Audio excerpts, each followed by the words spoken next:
Hey guys, so I know the last video was kind of left off on a cliffhanger, but I want to let you guys know why I left Vietnam. So if you are interested, stay tuned. And by the way, subscribe to my channel if you haven't already. And yeah, I'm gonna get straight into the video. So the reason why I left Vietnam, I was just homesick. And I know that sounds very, very crazy because I have traveled quite a bit, but it's just very different to live abroad versus traveling and going back home. To be honest, I've never ever felt homesick ever in my whole life. And my mum used to always say, like, how comes you don't get homesick, how comes you don't miss us when you go traveling? I'm just like, well, I'm coming back home.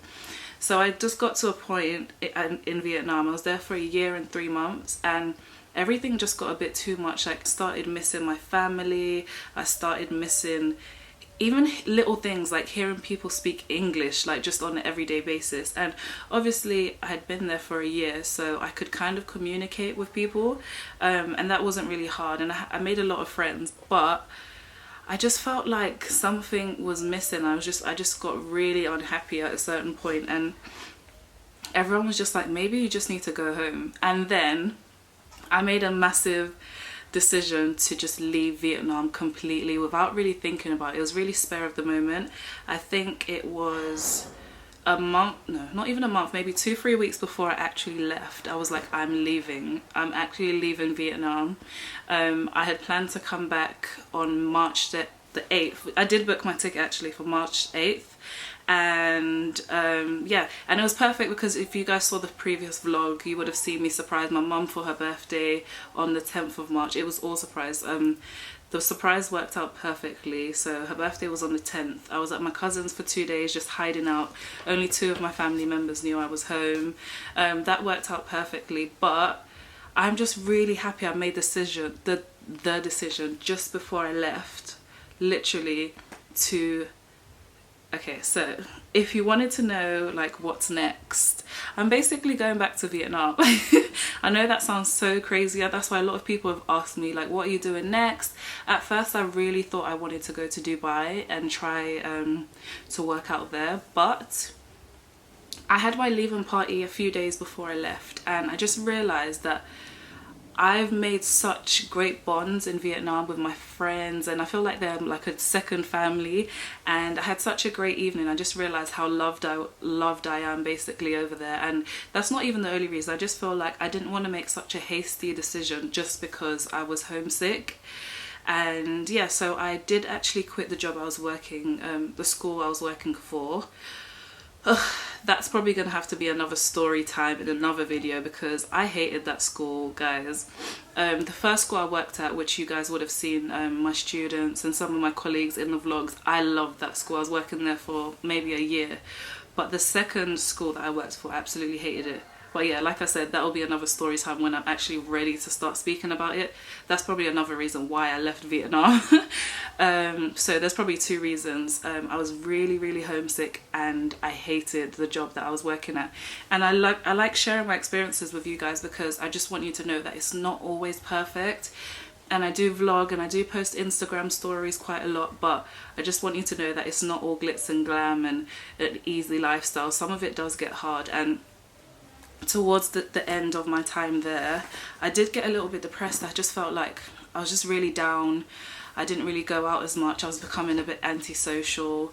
But then I had my leaving due. I didn't even think half of the people would turn up, and I'm like, I don't understand why, but it was such an amazing night. First we went for dinner at this lovely restaurant. I'll put all the details down below for anyone that is in Vietnam.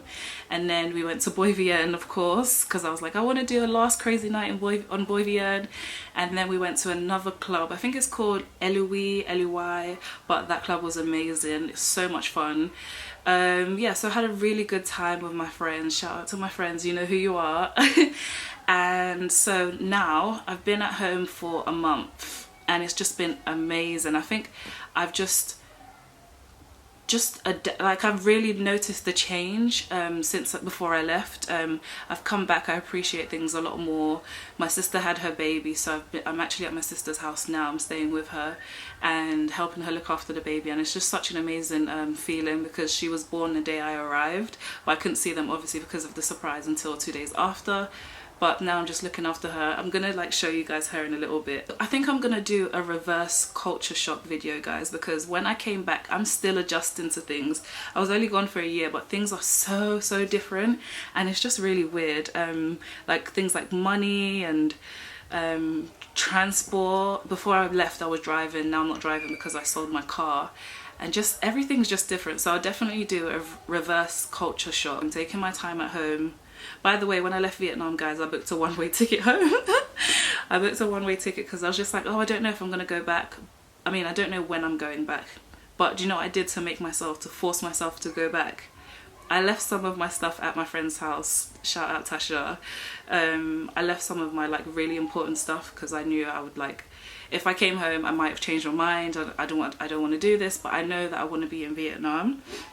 So yeah, I left some of my stuff at her house. I'm just kind of still in a daze. Like, I feel like the second time I do Vietnam is going to be so different, just because I think I'm a lot more clued up on things, and I'm a lot more clued up, but it doesn't mean I know everything. And sometimes people think I do know everything just because I share my experiences, and I don't know, it's a little bit hard to give people advice, only because when I do give my advice, people just kind of like stick to it. And I always say, do your own research, just look into everything yourself, because when I went out there I didn't know anything. And yeah, it is nice to have someone like me, I guess, that has done the experience or been through like certain things. But it is hard when you have like 10 people every single day messaging you through emails and Instagram. I don't mind it, but it is kind of hard responding to everyone. So bear that in mind. I'm going to try and get better at responding, but just know that it is hard because you're not the only person asking me the same questions. But yeah, so I'm going to do, oh, I've got another video idea that I think you guys might like. There's a lot of Vietnamese restaurants that I had well, obviously before I moved to Vietnam I'd never tried Vietnamese food, and there are a lot of restaurants out here. So I think me and my cousins, the ones that came over to see me in Vietnam, are going to do a vlog going around London and trying Vietnamese food. I think that would be really good. So if you're interested in seeing that, let me know, and I'm just going to we'll probably compare the foods, or just have a good day out really and see what it's like. I'm going to show you guys my little niece because I'm just so proud of her. I feel like she's mine. I'm actually going to miss her so much. Her name's Aisha. Yeah, and yeah, it's just been really nice being around family, being around friends, and just being home. It's nice, and it makes me appreciate, like, a lot of people have come up to me and been like, I say like so much, sorry. A lot of people have come up to me and just made me so proud of myself, to be honest, because obviously I made the move out there to Vietnam and I didn't really realize how much of a move it was until I started getting homesick. And yeah, I just had a really good experience, even though I had that little bit at the end, but I think it was definitely worth it, and probably the best decision I've ever made in my whole life, moving to Vietnam. And I'm just excited to do it again the second time. So that's my plan, and that's what's next.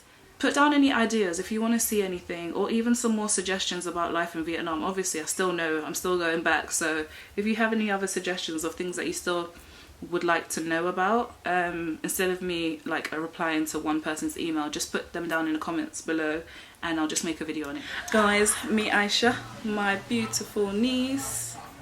I don't know what she's looking up there. Look how cute she is. She's like a little dolly. She's so tiny. Look. Okay, she looks kind of big on camera actually, but she's really small. And she's 1 month old. Hello, Aisha. Baba. Ah. Ah. She's such a good baby, guys. Ah. Oh. Aisha's made her little appearance. My nieces and nephews also want to say hi. They're a little bit jealous. Hi! Say hi from the gang. Okay. Bye. Bye guys. Thank you so much for watching. Say bye. Bye.